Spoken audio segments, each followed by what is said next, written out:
11টা পর্যন্ত যা ভোটের হার তাতে দেখা যাচ্ছে 41.11 ভোটের হার। প্রদীপ, কি বলবেন?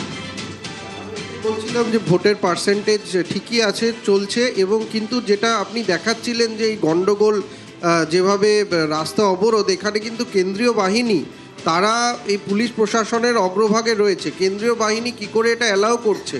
আমার মনে হয় কেন্দ্রীয় বাহিনীকে তো যেরকম ভোটারদের তারা সরিয়ে দিচ্ছে জমায়েতে, যে কোনো ধরনের প্রার্থীরাও যদি অবরোধ করে তাদেরকেও সরিয়ে দেওয়া উচিত। অবরোধ তুলতে আমি কথা বলবো প্রতিনিধি বিশ্বজিতের সঙ্গে। বিশ্বজিৎ, সামগ্রিকভাবে 41.11% ভোটদানের হার সকাল 11টা পর্যন্ত, কি খবর? আর অর্থাৎ আমরা দেখেছি যে 18% কিছু বেশি ভোট পড়েছিল একেবারে প্রথম 2 ঘন্টায়, কিন্তু দ্বিতীয় 2 ঘন্টায় এই ভোটের শতকরা হার সেটা 41.11, অর্থাৎ প্রায় প্রথম শতাংশের ডাবল হলো। অর্থাৎ এই শতাংশটা বেশ আশাজনক, আশাব্যঞ্জক। অর্থাৎ ভোট দানের যে গতি সেটা দ্বিতীয় ফেজে, অর্থাৎ পরবর্তী 2 ঘন্টায় 9টা থেকে 11টা, এটাতে অনেকটা গতি বেড়েছে।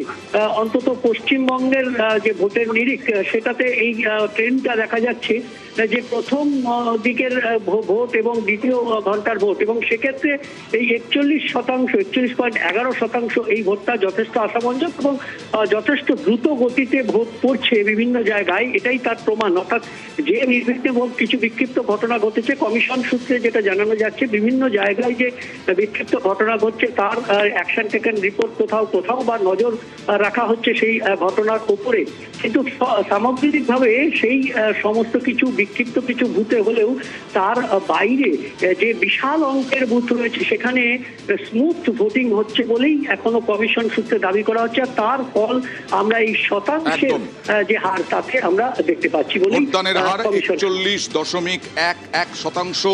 সকাল 11টা পর্যন্ত এই ভোটদানের হার আশাব্যঞ্জক বলেই মনে করছে নির্বাচন কমিশন। বিভিন্ন জায়গায় এখনো